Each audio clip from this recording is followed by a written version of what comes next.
दररोजचा स्वयंपाक वेळेत पूर्ण व्हावा म्हणून आपण प्रत्येकजण धडपडत असतो.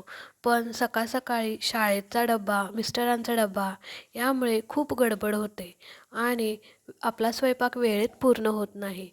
तर अशी कोणती कामे आहेत जी एकदाच आठवड्यातून करावीत आणि दररोजचा स्वयंपाक अगदी आपला वेळेत पूर्ण होईल? नमस्कार, मेघाज होम अँड लाईफस्टाईलमध्ये तुमचं अगदी मनापासून स्वागत. तर बघा इथं पहिलं काम कोणतं करायचं, तर आपण बाजारातून कोथिंबीर आणतो आणि कोथिंबीर आपण काय करतो, की तशीच कोथिंबीरची जुडी फ्रीजमध्ये ठेवून देतो आणि ज्यावेळी आपल्याला भाजीला लागते त्यावेळी आपण असं निवडत बसतो. पण तसं न करता आपण कोथिंबीर आणल्या आणल्या अशी न्यूजपेपरवर ठेवून अशी एकदमच सगळी निवडून ठेवावी आणि तिला एका प्लॅस्टिकच्या डब्यात असं भरून ठेवावं. म्हणजे आयत्या वेळी स्वयंपाक करताना आपल्याला ती नीट करत बसावी लागणार नाही आणि पटकन आपल्याला कोथिंबीर चिरून भाजीत किंवा नाश्त्यामध्ये टाकता येते. तर त्यानंतर बघा, त्यानंतर ज्या आपल्याला मिरच्या लागतात, नाश्त्याला म्हणा किंवा कशालासुद्धा आपल्याला मिरच्या लागतात. तर मी काय करते, बाजारातून एकदम मिरच्या आणल्यानंतर अशी मिरच्यांची देठं काढून ठेवते आणि ते एका डब्यात भरून ठेवते. म्हणजे याचा आपल्याला आणखीन एक उपयोग काय होतो, मिरच्यांची देठं काढल्यानंतर त्या जास्तीत जास्त दिवस टिकून राहतात आणि अजिबात कुजल्यागत होत नाहीत. त्यानंतरचं तिसरं काम कोणतं करायचं, तर लसूण. लसूण तर कोणालाच सोलायला आवडत नाही. पण काय होतं ना, भाजीला, आमटीला आपल्याला सगळ्याच ठिकाणी लसूण लागतो. तर मी काय करते, अगदी मोकळ्या वेळेत टी व्ही बघता बघता किंवा ज्यावेळी काम नसेल त्यावेळी असा एकदमच लसूण सोलून ठेवते. म्हणजे जेवढा आठवड्यासाठी जेवढा मला लसूण लागणार आहे, तेवढा लसूण मी सोलून ठेवते. तर इथं बघा, तुमच्याशी बोलता बोलता माझा लसूण सोलूनही झाला आणि माझं आठवड्याभराचं एक कामही संपलं. त्यानंतरचं कोणतं काम, तर बघा आपण बाजारातून आलं आणतो आणि फ्रीजमध्ये तसंच ठेवून देतो. पण तसं न करता काय करायचं, की आलं स्वच्छ धुवायचं आणि सुकवायचं आणि त्याचे असे बारीक बारीक तुकडे करायचे आणि एका प्लॅस्टिकच्या डब्यामध्ये ठेवून द्यायचे. म्हणजे काय होतं, आपल्याला चहा करते वेळी किंवा स्वयंपाकात कशामध्येही आलं लागलं तर असं पटकन घेता येतं. धुवत बसायची गरज पडत नाही आणि वेळही वाचतो आणि कामही आपलं पटकन होतं. त्यानंतरचं बघा कोणतं काम करायचं, तर आपण आठवड्यातून भाज्या आणतो ज्यामध्ये वाटाणे असतात, गवारी असते, म्हणजे अशा बऱ्याच आपल्या भाज्या असतात ज्या निवडाव्या लागतात. आणि स्वयंपाकाच्या वेळी जर आपण त्या निवडत बसलो तर आपल्याला स्वयंपाकाला खूपच उशीर होईल. मग आठवड्यातून भाज्या आणल्यानंतर त्या अशा एकदमच निवडून प्लॅस्टिकच्या डब्यात भरून फ्रीजमध्ये ठेवल्या तर आयत्या वेळी त्या आपल्याला पटकन घेता येतात आणि भाजी किंवा आमटी आपल्याला बनवता येते. त्यानंतर आपल्याला आठवड्यातून एकदाच कोणतं काम करायचं आहे. आपण काय करतो, आपण ज्यावेळी भात करणार असतो त्याच वेळी आधी तांदूळ नीट करायला घेतो.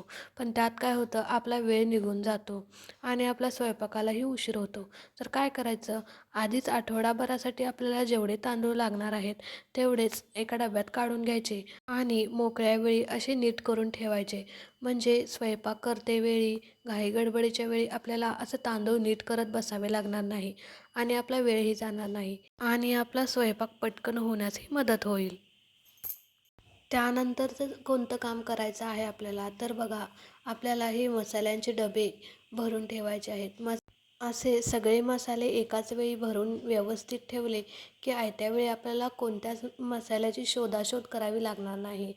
एकाच वेळी सर्व मसाले जर एकत्र असतील तर आपल्याला भाजी आणि आमटी यामध्ये सगळे मसालेही व्यवस्थित वापरता येतात आणि आपली भाजी आमटीही पटकन होईल.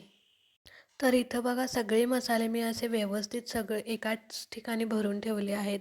हे मसाले मला आठवडाभरच काय तर 15-20 दिवस अगदी सहज पुरतील.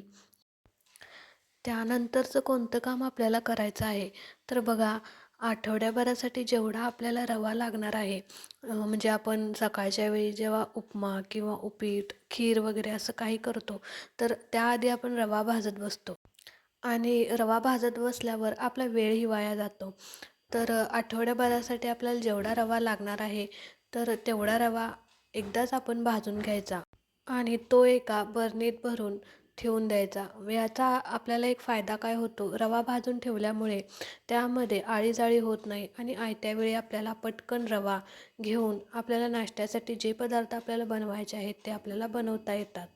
त्यानंतर आपल्या स्वयंपाकासाठी लागणारं महत्त्वाचं साहित्य म्हणजे शेंगदाण्याचं कूट.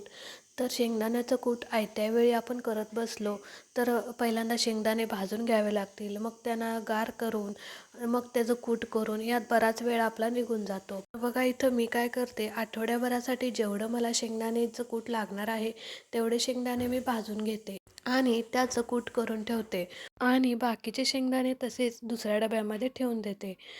तर बघा काही ठिकाणी आपल्याला कच्चे शेंगदाणेसुद्धा लागतात. तर बघा गूळ शेंगदाणे आपण खातो किंवा एखाद्या भाजीत आपल्याला घालायचे असतील म्हणून मी बाकीचे शेंगदाणे तसेच दुसऱ्या डब्यामध्ये ठेवून दिलेले आहेत आणि एका डब्यामध्ये जेवढं आठवड्याला लागणार आहे तेवढं कूट करून घेतलेलं आहे. त्यानंतरचं कोणतं काम आपल्याला करायचं आहे, तर बघा आपण गिरणीतून पीठ दळून आणतो आणि सकाळच्या वेळी आपल्याला चपात्या करायच्या असतात तर आपण चपात्याचं पीठ चाळत बसतो. पण तसं न करता आठवड्याभरासाठी जेवढी आपल्याला कणिक किंवा पीठ लागणार आहे ते एकदाच असं चाळून घ्यायचं. असं एकदाच चाळून घेतलं आणि डब्यात भरून ठेवलं की आयत्या वेळी आपल्याला एकदम पीठ घेता येतं आणि कणिक भिजवून चपात्याही लगेच करता येतात. त्यामुळे आपला वेळही वाचतो आणि स्वयंपाकही पटकन तयार होतो. तर मैत्रिणींनो, आठवड्यातून फक्त एकदाच थोडासा वेळ काढून ही आठवड्याची पूर्वतयारी जर तुम्ही करून ठेवलीत तर दररोज सकाळी स्वयंपाकही वेळेत होईल आणि आपला वेळही वाचेल. तर हा व्हिडिओ जर तुम्हाला हेल्पफुल वाटला असेल तर नक्कीच व्हिडिओला लाईक करा, शेअर करा आणि चॅनलवर जर नवीन असाल तर चॅनलला सबस्क्राईब करा. भेटूया अशाच एका नवीन व्हिडिओसोबत. तोपर्यंत धन्यवाद.